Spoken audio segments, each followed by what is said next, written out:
అజ్ఞానమనే అంధకారంతో ఉన్న మానవులకు బ్రహ్మజ్ఞాన బోధ తెలిపి మోక్షమును ప్రసాదించిన శ్రీ వీర బ్రహ్మేంద్ర స్వాముల వారి చరిత్ర. జై వీర బ్రహ్మ జై, గోవింద మాంబ జై. అనగా నవాబు వెంటనే పెద్ద నల్లని బండ తెప్పించి తన నగరములో ఒక పెద్ద మైదానంలో ఉంచాడు. ఈ విచిత్రము చూద్దామని ప్రజలందరూ వచ్చారు. వెంటనే సిద్ధయ్య గారు నవాబును కూడా పిలిచి ఆ బండ దగ్గరికి వెళ్ళి నిలబడి, జై శ్రీ వీర బ్రహ్మేంద్రావతార, జై వీరభోగ వసంతావతార అని ప్రార్థిస్తూ తన ఎడమ చేతితో ఆ బండకు సలాం చేయగా పెళపెళ ధ్వనులతో ఆ బండ చిన్న చిన్న ముక్కలైంది. నవాబు మరియు అక్కడున్న ప్రజలందరూ కూడా ఆశ్చర్యంతో కొయ్య బొమ్మల్లాగా నిలబడ్డారు.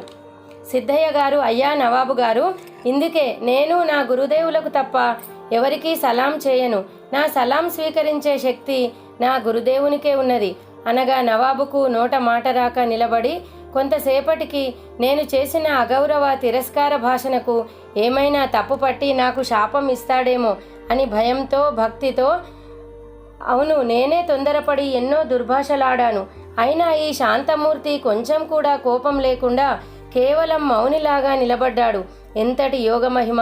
నేను ఎంతో మందిని చూశాను, కానీ ఇంతటి శాంతమూర్తిని స్థితప్రజ్ఞుణ్ణి చూడలేదు అని నవాబు సిద్ధయ్య గారికి సాష్టాంగ దండములాచరించి, స్వామి మీ మహిమలు తెలియక అహంకారంతో దుర్భాషలాడాను.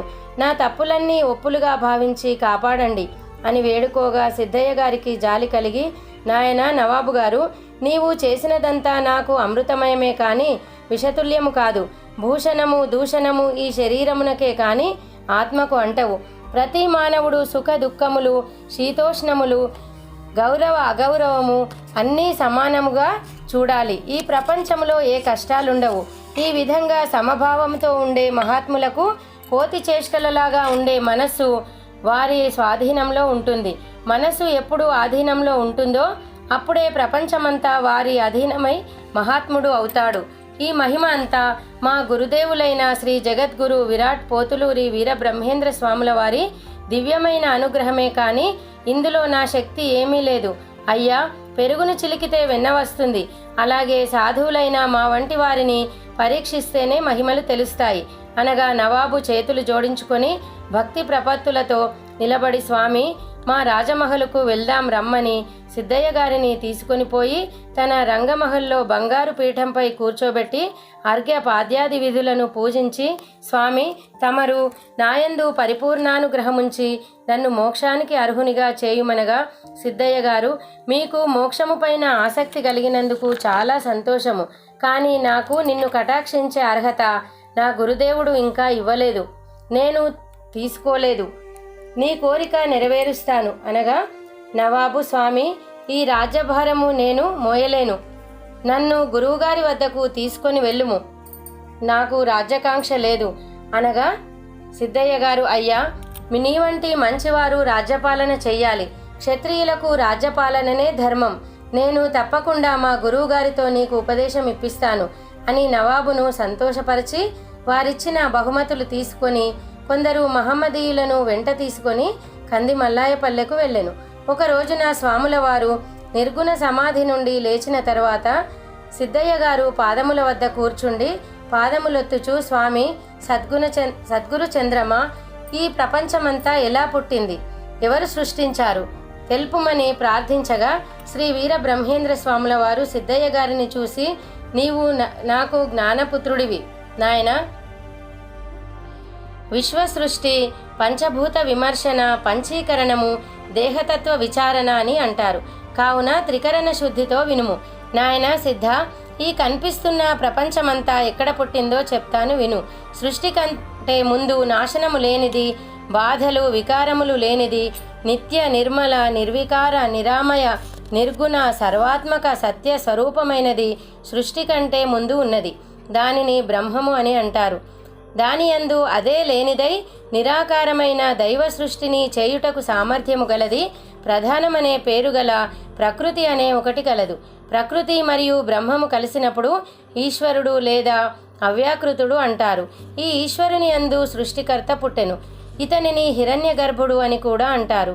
ఈ హిరణ్యగర్భుని యందు విరాట్టు పుట్టాడు.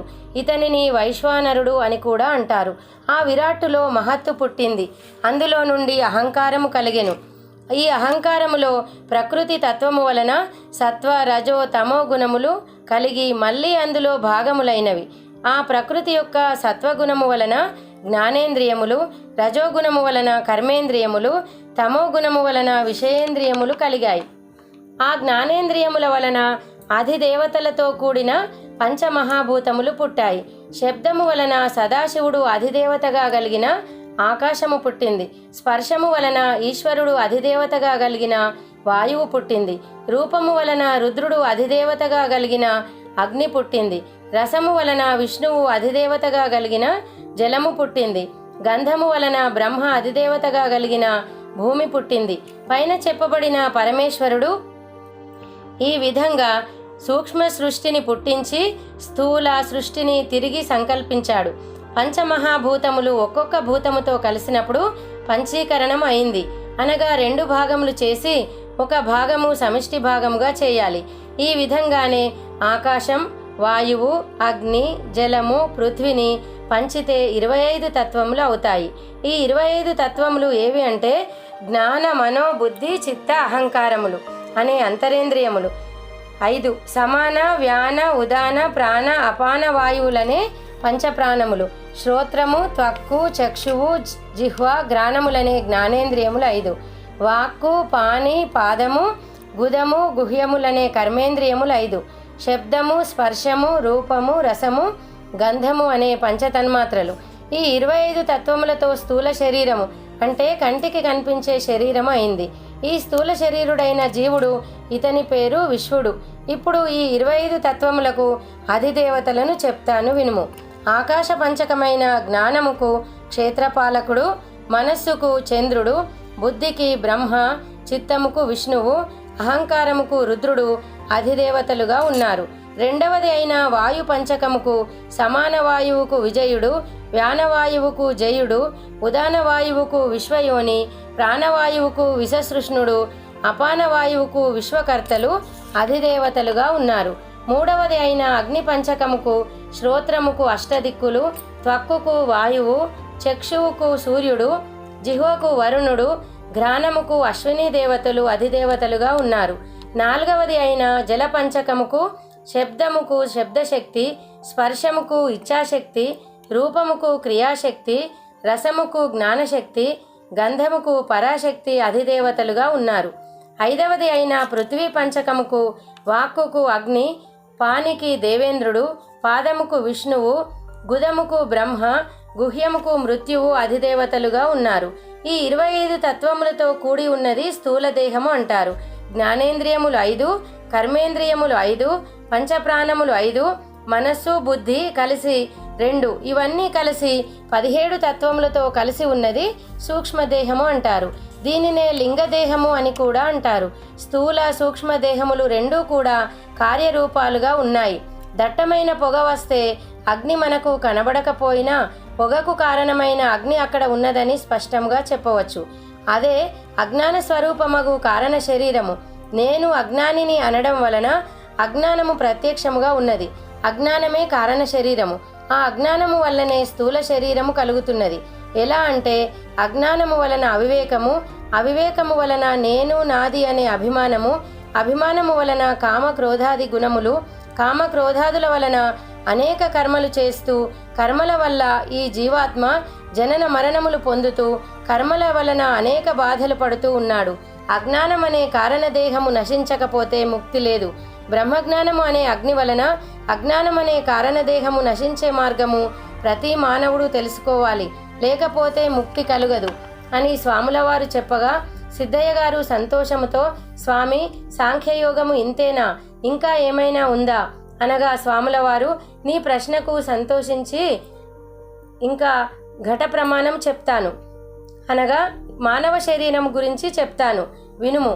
ఈ శరీరము 96 అంగుళముల ప్రమాణము, 7 జానల పొడవు, 4 జానల వలయము, 23 కోట్ల రోమద్వారములు, 30 మూరల ప్రేగులు, 92 సందులు, 70 ఎముకలు, 8 ఫలముల గుండె, 40 ఫలముల రక్తము, 360 ఫలముల మాంసము, సోలెడు పైత్యము, అరసోలెడు శ్లేష్మము, సోలెడు శుక్లము, అన్నిటితో కూడినది ఈ స్థూల శరీరము.